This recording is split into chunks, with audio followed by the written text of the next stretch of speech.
नमस्कार साथियों। आज हमने उत्तराखंड पुलिस से आप लोगों के साथ लाइव सेशन करने की सोची है।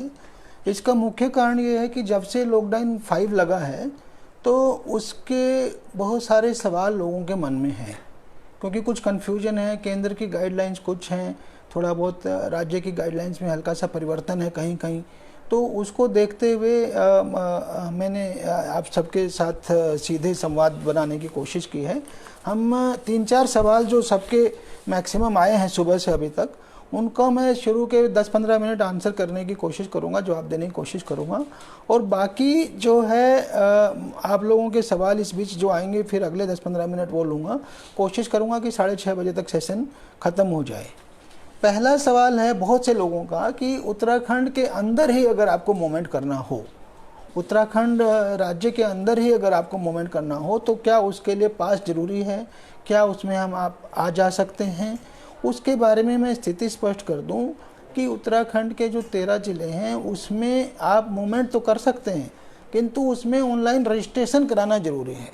Online registration Dehradun smart city limited का पोर्टल है उत्तराखंड का, और उसके ऊपर सिर्फ रजिस्ट्रेशन कराइए, उसका अपना स्लिप रखिए अपने पास, रजिस्ट्रेशन का रिकॉर्ड रखिए, और वो ही आपके लिए पर्याप्त है। जिस ज़िले में आपको जाना हो वहाँ जा सकते हैं।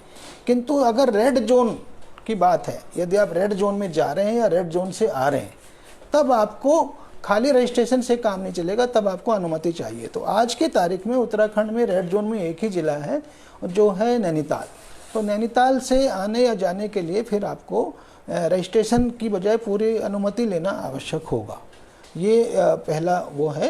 अगर कुछ लोग वाहन की बात पूछ रहे हैं, 2 व्हीलर पे परिवार के साथ दूसरे सदस्य को ले जा सकते हैं या नहीं, वो अभी तक अलाउड नहीं है। अभी तक की स्थिति यही है रूल्स की कि 2 व्हीलर पे एक ही आदमी चलेगा, 4 व्हीलर पे 1+2 एक ड्राइवर और 2 लोग और चल सकते हैं, 3 लोग। और अगर 7 सीटर गाड़ी है आपकी तो उसमें 1+3 यानी टोटल 4 लोग जा सकते हैं। तो ये स्थिति है with in the state movement की। विद इन द स्टेट में क्वारंटीन की स्थिति ये है कि अगर आप सिम्टोमेटिक हैं, अगर आप में किसी तरह की सिम्टम है, बॉर्डर पे जांच की जाती है, तभी आपको इंस्टीट्यूशनल क्वारंटाइन करेंगे, नहीं तो क्वारंटाइन की आवश्यकता नहीं है। अब आइए बाहर, राज्य से बाहर से स्टेट के अंदर आने की स्थिति।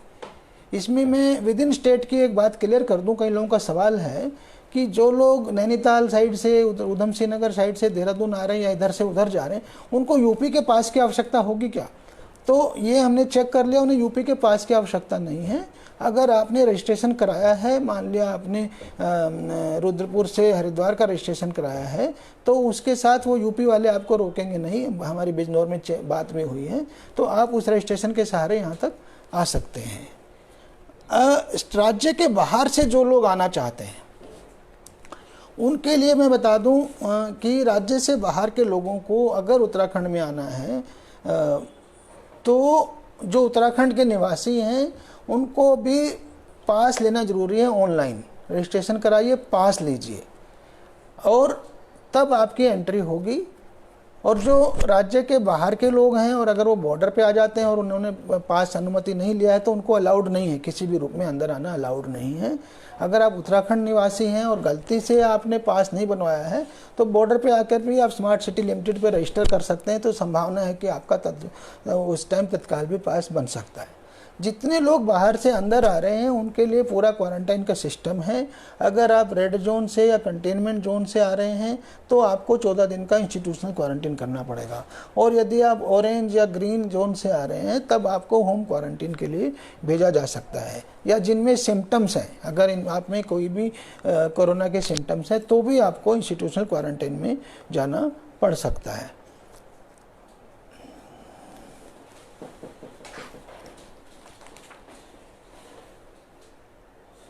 हाँ, अभी उस सवाल पे आऊँगा मैं। एक सवाल आया है कि क्या आप केदारनाथ बद्रीनाथ जा सकते हैं, उस पे मैं अभी आऊँगा। उससे पहले मैं आपको बता दूं, जो बाहर से लोग आ रहे हैं उनके वाहनों की स्थिति, जो अपने निजी वाहनों से आ रहे हैं वही रूल हैं। सिंगल 2 व्हीलर पे 1 आदमी, 4 व्हीलर पे 3 आदमी और 7 सीटर पे 4 आदमी। जो लोग ट्रेन से आ रहे हैं, अगर वो काठगोदाम से Dehradun with in the state वाली ट्रेन से हैं तो काठगोदाम देहरादून तो आपको रजिस्ट्रेशन मैंडेटरी है, अन्यथा आपको फिर से अनुमति लेना आवश्यक है। जो देहरादून स्मार्ट सिटी लिमिटेड के पोर्टल पे मिलती है, उससे अनुमति लेना जरूरी है, उसके बाद आप आ सकते हैं। ट्रेन से आने वाले लोगों के लिए भी वही रूल लागू है। अगर आप रेड जोन से या कंटेनमेंट जोन से आ रहे हैं तो आपको 14 दिन इंस्टीट्यूशनल क्वारंटीन होना है, अन्यथा आपको होम क्वारंटीन किया जाएगा। अब फ्लाइट की बात हुई, फ्लाइट से जो लोग आ रहे हैं उनका भी नेसेसरीली 14 दिन का क्वारंटीन है। उसमें ये संभव है कि अगर आप नॉन सिम्टोमेटिक हैं, आपके सिम्टम नहीं है, तो पहले 7 दिन आप पेड क्वारंटीन में रहेंगे और अगले 7 दिन आप होम क्वारंटीन में रह सकते हैं। ये फ्लाइट वालों की स्थिति है। अब एक जो सवाल आया, अभी तक जो एक सवाल आया है कि केदारनाथ बद्रीनाथ जा सकते हैं या नहीं, 4 धाम यात्रा पे लोग जो जाना चाहते हैं। देखिए, ये जो केंद्र सरकार की गाइडलाइन में 8 तारीख से अनलॉक 1 शुरू होना है, उसकी राज्य सरकार की गाइडलाइंस अभी बनेंगी। अभी गाइडलाइन वो बनी नहीं है। आज की तारीख में 4 धाम खुला नहीं है, वहाँ आप नहीं जा सकते। तो ये जब गाइडलाइन बनेंगी तभी आप अपना आगे का प्रोग्राम बनाइए। इवन मसूरी नैनीताल वगैरह में भी जो स्थिति बनेगी वो भी जब राज्य सरकार की गाइडलाइंस आ जाएंगी उसी के बाद आप अपना प्रोग्राम तय करें तो ज़्यादा बेहतर होगा, अन्यथा आपको बॉर्डर पे परेशानी हो सकती है। मैं कुछ एक सवाल जो अभी तक आए थे उन पे मैं अधिकांश सवाल मैंने कवर कर दिए हैं।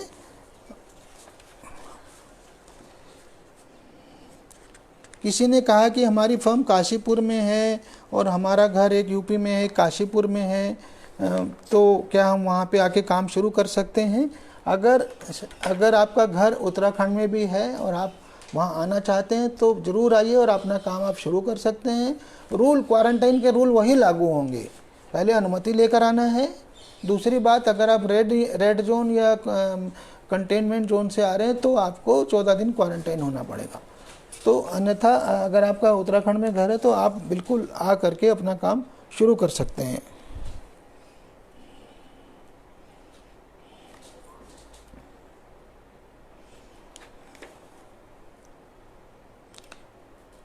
एक सवाल आया है कि मैरिज सेरेमनी में दोनों तरफ के कितने लोग अलाउड हैं। इसमें अभी लेटेस्ट रूल्स के अनुसार 50 लोग अलाउड हो गए हैं मैरिज के लिए अनुमति लेकर के।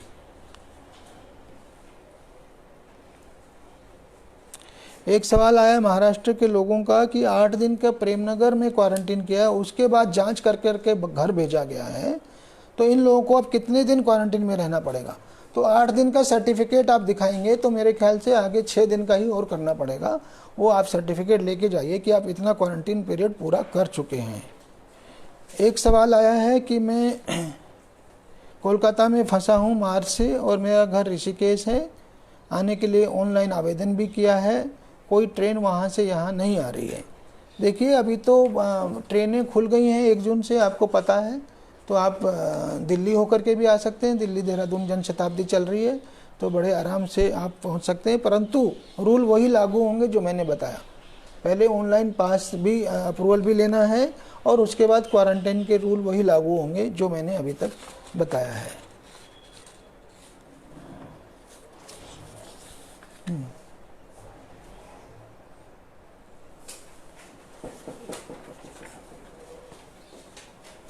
क्वारंटाइन पीरियड किसी ने पूछा है कि 14 दिन है या 28 दिन। 14 दिन ही है, 28 दिन शुरू में था। आज की तारीख में क्वारंटाइन पीरियड का मतलब 14 दिन ही है मैक्सिमम।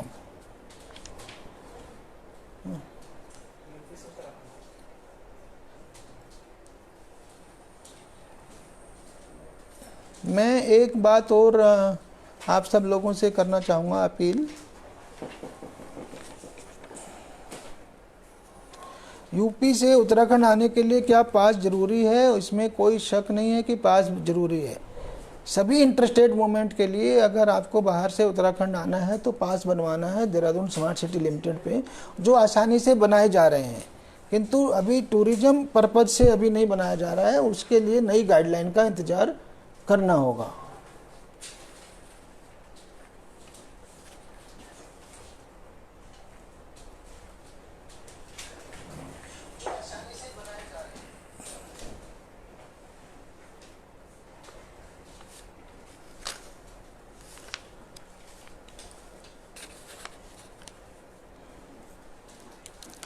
किसी ने पूछा है दिल्ली से अगर अपनी गाड़ी से नैनीताल ज़िले में आना है तो होम क्वारंटाइन होगा या इंस्टीट्यूशनल क्वारंटाइन?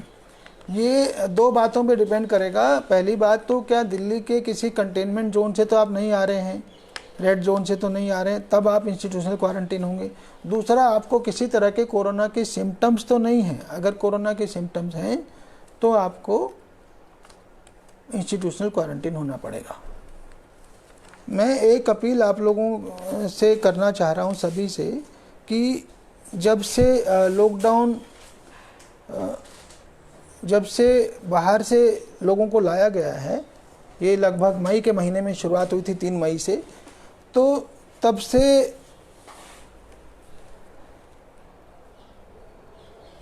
से हमारे प्रदेश में कोरोना की संख्या बढ़ गई है, कोरोना पॉजिटिव। हम सभी जानते हैं कुछ ट्रेन जो खासकर महाराष्ट्र से आई हैं उसमें सबसे ज़्यादा कोरोना पॉजिटिव केसेस निकले हैं।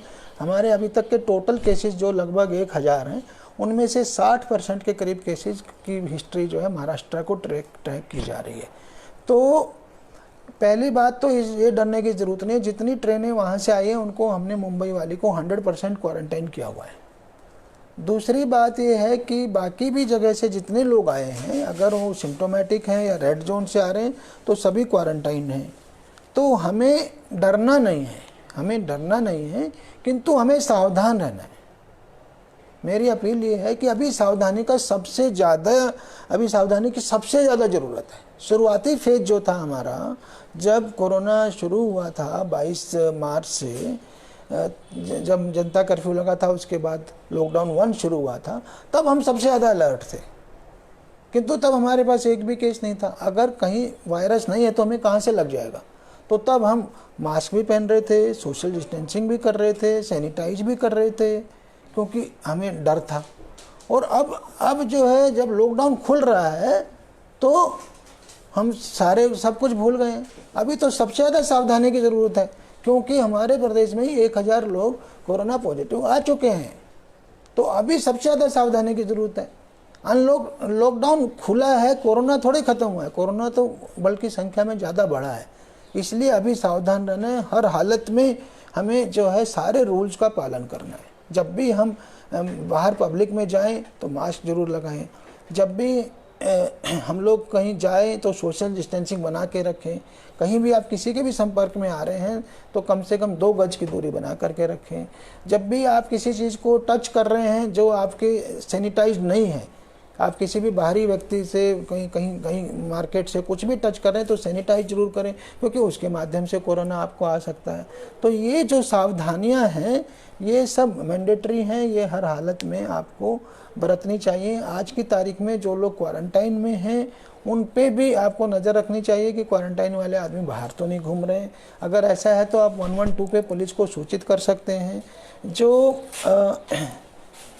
एक सवाल आया है कि इंडो नेपाल बॉर्डर की अपडेट्स क्या है। इंडो नेपाल बॉर्डर में अभी खुल गया है और वो लोगों ने अपने लोग को, नेपाल वालों को लेना शुरू कर दिया है। रोज़ लोग जा भी रहे हैं। वहाँ से भी मोस्टली लोग आ चुके हैं, 1-2 दिन और कुछ 1-2 स्टेट्स के बाकी हैं। अन्यथा सभी लोग जो हमारे बॉर्डर के माध्यम से आए, बनवासा बॉर्डर के, वो आ करके अपने अपने स्टेट्स को चले गए, जो इंडियंस नेपाल से आए। और जो हमारे यहाँ थे, बीच में 1 महीना फंसे थे लोग, नेपाल सरकार उनको नहीं ले रही थी। अब वो सभी लोगों को उन्होंने लेना शुरू कर दिया है। और कोई वहाँ पे बॉर्डर को पे मना नहीं है, मतलब आप नेपाल बॉर्डर से, बनवासा बॉर्डर के माध्यम से नेपाल जा सकते हैं। एक सवाल आया है कि क्या मैदान या स्टेडियम में जा सकते हैं खेलने या वॉक के लिए। देखिए, मेरे हिसाब से जो लेटेस्ट गाइडलाइन आई है लॉकडाउन पे, उसके अनुसार स्टेडियम सब खुले हैं, वहाँ दर्शक नहीं जा सकते और किसी तरह के आयोजन नहीं हो सकते, यानी टूर्नामेंट नहीं हो सकता, क्राउड गैदरिंग नहीं हो सकती। अदरवाइज आप मैदान या स्टेडियम में जा सकते हैं, वॉक वगैरह कर सकते हैं, रनिंग वगैरह कर सकते हैं, परंतु वही सोशल डिस्टेंसिंग के वगैरह के जितने नॉर्म्स हैं उनका पालन करिए। अगर वहाँ भीड़ है तो आप मास्क जरूर लगाएं अगर भीड़ है, और अगर भीड़ है तो डिस्टेंस भी बना करके रखें। ये मेरी आपको एडवाइस है। हाँ, किसी एक ने पूछा है कि सर गवर्नमेंट एम्प्लॉयज़ के लिए क्या रूल है यदि ऑफिशियल पर्पज़ से आ रहे हैं। अगर आप सरकारी पर्पज़ से आ रहे हैं तो आपको क्वारंटाइन नहीं करना पड़ेगा, ये क्लियर कर दिया गया है। सरकार की ओर से इसका जियो जारी हुआ है कि अगर आप राजकीय कार्य से, मान लिया आप कुमाऊं से गढ़वाल जा रहे हैं, गढ़वाल से कुमाऊं आ रहे हैं या किसी और ज़िले में जा रहे हैं, तो आपको क्वारंटाइन होने की आवश्यकता नहीं है। एक बात और क्लैरिटी कर दूं, अगर कोई टेक्निकल आदमी किसी स्पेशल काम से प्रदेश के बाहर से प्रदेश में आ रहा है और उसको 1 या 2 दिन का कोई टेक्निकल ही काम है और वो फ्लाइट से आता है या ट्रेन से आता है, तो उस परिस्थिति में उसको क्वारंटाइन जगह पे जा करके उसके बाद वो टेक्निकल अपना स्पेशल काम करे और कहीं इधर उधर न जाए, तो वो 1-2 दिन में काम खत्म करके वापस भी जा सकता है। फिर उसे 14 दिन क्वारंटाइन में रहना मैंडेटरी नहीं है।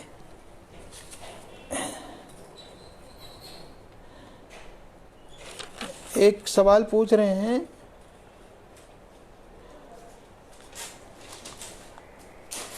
अगर घर में मेडिकल इमरजेंसी है तो क्या क्वारंटाइन होना पड़ेगा? मेडिकल इमरजेंसी के केसेस में रिलैक्सेशन का प्राविधान है। अगर मेडिकल इमरजेंसी है तो आपको रिलैक्सेशन दिया जा सकता है। कोई कह रहे हैं कि टिहरी से हरियाणा जाना है, प्रक्रिया क्या है? जाना, जॉब के लिए जाना है, जाना तो आसान है।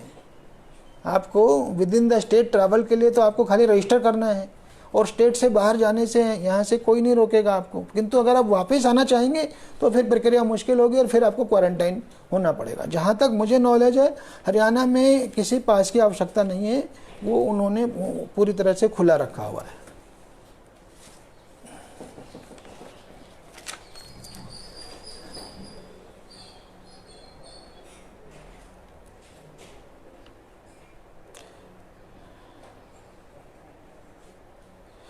जिनके पास कृषि भूमि बॉर्डर पर यूपी के सीमावर्ती जिले में है और उत्तराखंड के निवासी हैं, क्या वो किसान कृषि फार्मिंग करने के लिए नियमों का पालन करते हुए आ जा सकते हैं? मेरे ख्याल से ये पहले भी इनको छूट दी गई है। जो बॉर्डर के लोग जो अपने खेत में जिनको आना जाना है, उनको स्थानीय जिले द्वारा पास दिए गए हैं, उसमें कोई प्रॉब्लम इसमें नहीं आनी चाहिए। माता जी को गुड़गांव ले जाना है डॉक्टर के पास, क्या पास लेना होगा? देखिए, ले जाने के लिए आपको शायद दिक्कत नहीं आएगी, किंतु फिर वापस आने में दिक्कत आएगी। इसलिए अच्छा है कि आप पास बनवा लें देहरादून स्मार्ट सिटी लिमिटेड से, कोई दिक्कत नहीं है। मेडिकल इमरजेंसी में पुलिस भी आपका पास बना सकती है अगर कोई मेडिकल इमरजेंसी है तो।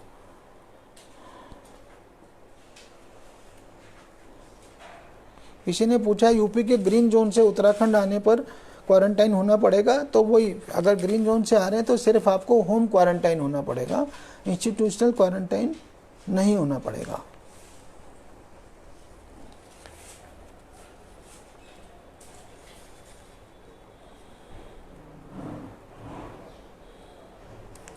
चार धाम यात्रा का मैंने पहले भी सवाल बताया है कि अभी आप राज्य सरकार की गाइडलाइंस का इंतजार करिए।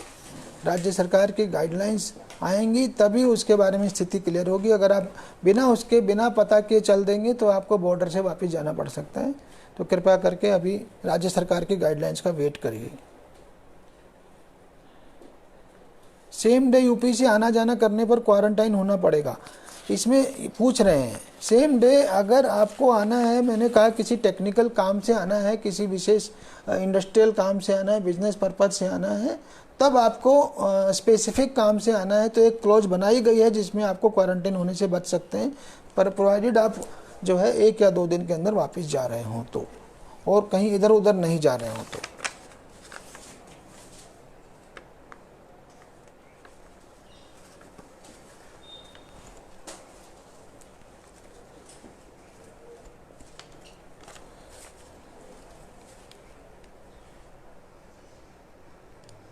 चंडीगढ़ में जॉब करते हैं, वीकेंड पर क्या उत्तराखंड आए तो क्या क्वारंटाइन होना पड़ेगा? बिल्कुल होना पड़ेगा। अभी तक पूरी तरह नहीं खुला है। अभी तक आप सिर्फ इसको ये मानिए कि जो लोग फंसे हुए हैं उन्हीं का मूवमेंट अलाउड है। अभी आप रेगुलर मूवमेंट करना उचित नहीं है आज के टाइम में। जब पूरी तरह खुल जाएगा तभी सोचिए। अगर आप अभी आते हैं तो आपको होम क्वारंटाइन 14 दिन करना पड़ेगा, फिर आप जाना आपको मुश्किल होगा। कोरोना के दौरान साइबर अपराध की शिकायत पर जो है मैं आपको अलग से एक वीडियो जारी कर रहा हूँ, क्योंकि कोरोना के दौरान बहुत से लोग, क्योंकि हम लोग ज़्यादा ऑनलाइन आ गए हैं आज की तारीख में, बहुत से काम ऑनलाइन हो रहे हैं, बहुत से काम इंटरनेट के माध्यम से हो रहे हैं, तो साइबर फ्रॉड वाले लोगों ने भी इंटरनेट पे आकर के साइबर फ्रॉड के नए नए तरीके ढूंढ डाले हैं। कभी बोलेंगे कि आपको हम फ्री सैनिटाइज़र दे रहे हैं, फ्री मास्क दे रहे हैं, फ्री बहुत सारे और सामान दे रहे हैं, या सरकार की ओर से दे रहे हैं, उस माध्यम से आपसे कुछ डाटा मांग लेंगे।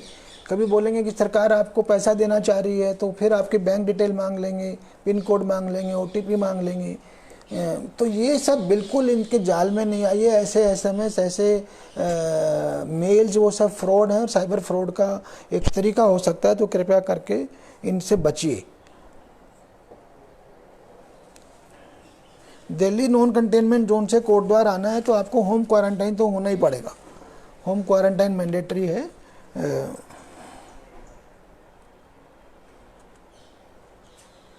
बच्चों को दिल्ली एयरपोर्ट छोड़कर वापस आना है, क्या क्वारंटाइन होना पड़ेगा? अब ये पास, पहली बात तो पास बनवाना ज़रूरी है बहुत ज़्यादा, और दूसरी बात ये है कि होम क्वारंटाइन तो होना ही पड़ेगा। आप एक बार दिल्ली जाकर आ रहे हैं, देखिए काफ़ी स्ट्रिक्टली हम लोगों ने किया हुआ है सिस्टम, तभी हमें सेफ्टी मिलेगी। अगर ये home quarantine system, institutional quarantine system ठीक से चलता रहा, तभी हम इससे बचेंगे, नहीं तो 1000 से 10,000 होने में ज़्यादा टाइम नहीं लगेगा हमको। तो कृपया करके सब लोग उसको अच्छे से समझ लें। अभी उत्तराखंड तो पूरी तरह सेफ ही हो गया था ऑलमोस्ट।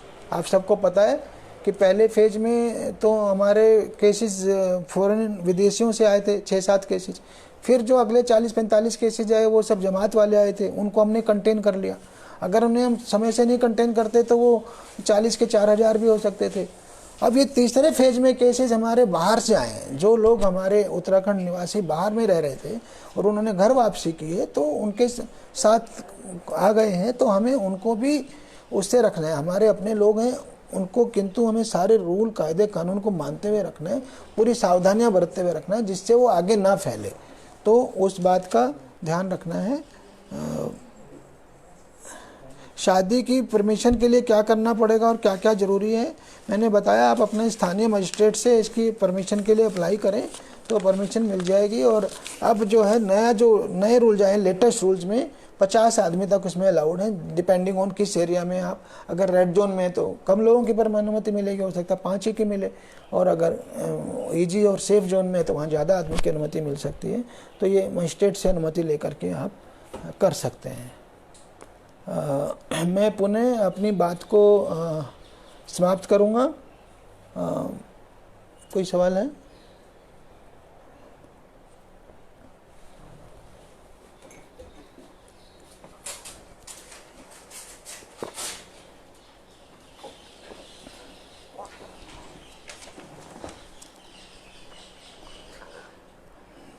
रुड़की से उधम सिंह नगर जाना है, क्या पास जरूरी है? पास जरूरी नहीं है, रजिस्ट्रेशन जरूरी है। देहरादून स्मार्ट सिटी लिमिटेड पे सिर्फ रजिस्टर कर दीजिए आप, वो रजिस्ट्रेशन का अपनी वो रखिए अपने मोबाइल में या उसमें, तो वो पर्याप्त है। आपको अनुमति लेना जरूरी नहीं है, वो पर्याप्त है। तो मैं आज के सेशन को वाइंड अप करते हुए, कोटद्वार से चंबा जाना है, 2 बार पास कैंसिल हो गया है, कैसे जाएं? आप कोटद्वार से चंबा जाने के लिए पास चाहिए ही नहीं। फिर से समझ लीजिए सभी लोग, जो लोग लेट जुड़े हैं, with in the state movement के लिए आपको कोई पास नहीं चाहिए। सिर्फ देहरादून स्मार्ट सिटी लिमिटेड जो ऑनलाइन पोर्टल है उस पर रजिस्टर करना है आपको। सिर्फ रेड जोन में एक जिला आज की तारीख में नैनीताल, रेड जोन से जाने के लिए और रेड जोन में आने के लिए पास चाहिए। सिर्फ बाकी 12 जिलों में मूवमेंट के लिए कोई पास नहीं चाहिए आपको।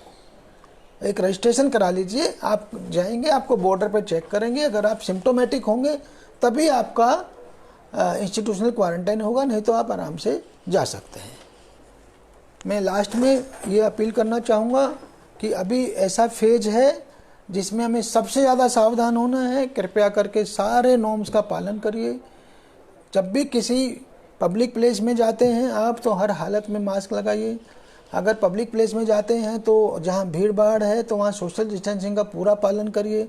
अगर आप किसी भी बाहर की चीज़ के टच में आते हैं, संपर्क में आते हैं, तो अपने को सैनिटाइज करिए, अपने हाथ धोइए, किसी भी हालत में अपने हाथ को मुंह और नाक पे नहीं लगाइए, क्योंकि आप कहीं से वायरस के संक्रमण से प्रभावित हो सकते हैं। अभी वो फेज है उत्तराखंड में, जब बाहर से लोग आए हैं उनके साथ कोरोना भी आ गया है, तो उसको हमें हराना है। तो हमें इनके 14-15 दिन का जो पीरियड है उसको क्वारंटाइन में निकालना है। 14-15 दिन निकल जाएंगे और अगर ये स्प्रेड नहीं हुआ तो ये ख़त्म होता चला जाएगा। तो ये मेरी आप सबसे अपील है कि अभी सावधानी बरतें। धन्यवाद।